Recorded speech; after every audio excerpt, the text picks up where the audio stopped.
Hello बच्चों, इस question में कह रहा है कि अगर अर्थ का डायमीटर आधा हो जाए, if diameter of earth become half, keeping mass to be constant, लेकिन जो मास है अर्थ का वो कांस्टेंट रहे, तो एक्सलेशन ड्यू टू ग्रेविटी कितना होगा एट सरफेस ऑफ अर्थ, कितना हो जाएगा?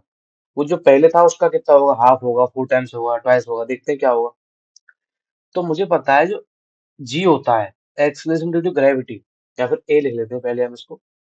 जो एक्सलेशन ड्यू टू ग्रेविटी होता है सरफेस पे, वो होता है ग्रेविटेशनल कांस्टेंट मास अपॉन उसके सेंटर से डिस्टेंस सरफेस तक, उसका स्क्वायर। ठीक है, ये होता है।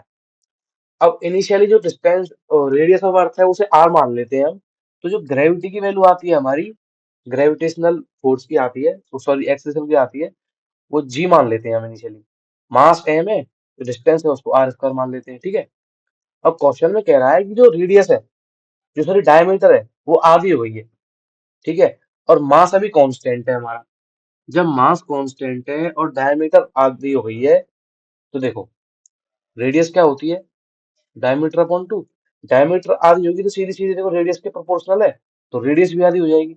तो जो नई ग्रेविटी होगी, इसे जेडस मान लेता हूं मैं, वो आएगी, मास सेम है लेकिन रेडियस आधी हो रही है, आर अपॉन टू का स्क्वायर।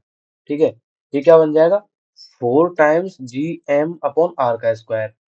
और जी एम अपॉन आर का स्क्वायर की वैल्यू देखो यहाँ पे जी है। ठीक है, तो मैं इसकी जगह जी लिख दूंगा यहाँ पे।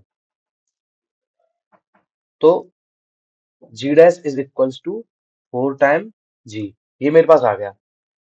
अब क्या पूछा है क्वेश्चन में, देखो जो जी डैश है वो फोर टाइम्स ऑफ जी हो गया, यानी कि पहले जो एक्सीलरेशन ड्यू टू ग्रेविटी था उसका फोर टाइम्स हो गया, जो फाइनल ग्रेविटेशनल एक्सीलरेशन है।